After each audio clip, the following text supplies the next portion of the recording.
sedikit akan menjelaskan tentang sejarah hadis pada masa Rasulullah dan para sahabat.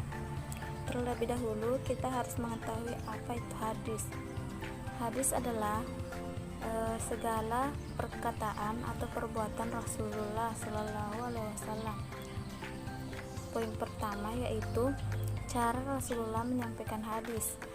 Allah menurunkan Al-Quran sebagai pedoman dan mengutus Rasulnya merupakan hal yang tak dapat dipisahkan.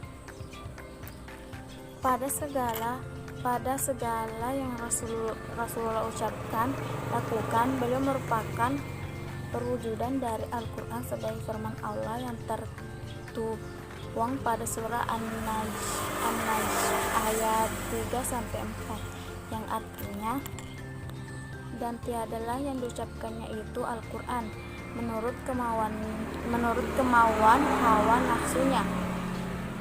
Ucapan itu tiada lain hanya wahyu yang diwahyukan. Ada sebuah keistimewaan pada masa ini yang dimana sahabat dan para muslimin dapat berinteraksi langsung pada Rasulullah Shallallahu Alaihi Wasallam. Mereka dapat bergaul secara bebas dimanapun. Rasulullah dapat berinteraksi langsung dengan mereka dimanapun. Misalnya di rumah, pasar, masjid, dan perjalanan dan lain sebagainya. Oleh karena itu, mereka dapat mendapat secara langsung memperoleh hadis dari Rasulullah. Kedudukan Rasulullah yang demikian otomatis menjadikan semua perkataan, perbuatan, dan takrir Rasulullah sebagai referensi para sahabat. Para sahabat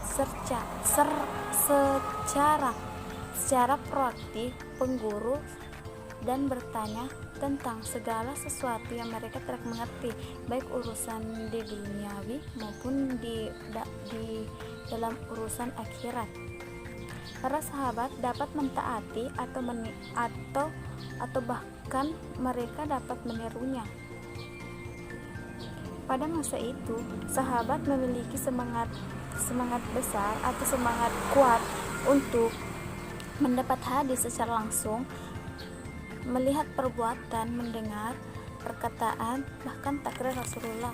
Oleh karena itu, mereka berusaha keras untuk selalu dapat mengikuti Rasul. Jika ada di antara sahabat yang berhalangan, mereka meminta agar sahabat yang lainnya untuk mengikuti kajian Rasulullah. Ada beberapa cara Rasulullah menyampaikan hadis pada para sahabatnya, yaitu yang pertama, melalui ceramah terbuka yang beliau berikan setiap Jumat, hari raya, dan waktu-waktu yang ditentukan, yang tidak ditentukan. Jika keadaan menghendaki, melalui majelis ini para sahabat banyak memperoleh hadis sehingga mereka selalu berusaha untuk mengikuti pelajaran atau ajaran yang diberikan kepada Rasulullah Shallallahu Alaihi Wasallam, sehingga para sahabat rela untuk bergantian hadir untuk dapat menerima hadis. Bahkan terkadang kepada suku yang jauh dari Madinah mengirimkan utusannya ke majelis untuk kemudian mengajarkannya kepada suku mereka sekembalinya dari menerima hadis. Yang kedua, dalam banyak kesempatan Rasulullah juga menyampaikan hadis melalui sahabat tertentu yang kemudian disampaikan kepada sahabat yang lain. Hal ini disebabkan karena terkadang ketika Rasulullah Shallallahu Alaihi Wasallam menyampaikan hadis, para sahabat yang hadir hanya beberapa saja.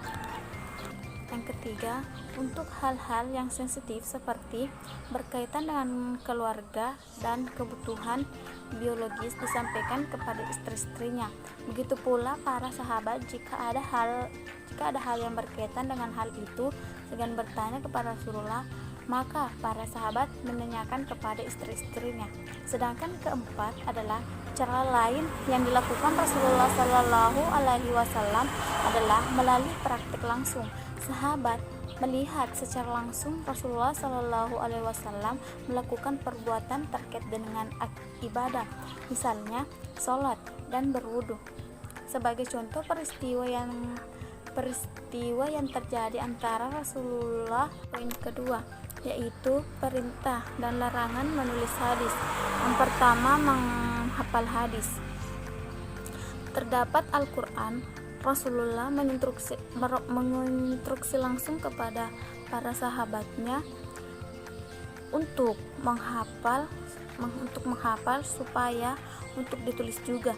Sedangkan untuk hadis, beliau menyuruh hanya untuk menghafal saja. Larangan penulisan hadis. Setiap Rasulullah menyampaikannya ialah untuk menghindari kemungkinan adanya ketercampuran penulisan, karena sahabat menganggap semua yang disampaikan Rasulullah merupakan wahyu. Selain itu, karena orang Arab kuat berpegang teguh pada kekuatan hafalan. Para sahabat yang pada umumnya memiliki kelebihan berupa ingatan atau penghafalan yang sangat kuat, sehingga dalam rangka memelihara hadis, Rasulullah Shallallahu Alaihi Wasallam menyuruh untuk menyimpan dalam ingatan atau dalam dada para sahabat.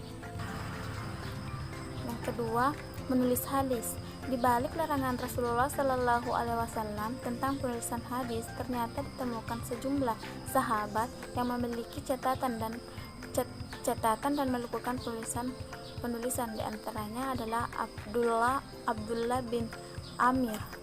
Catatan hadis yang menurut pengakuannya dibenarkan oleh Rasulullah Shallallahu Alaihi Wasallam.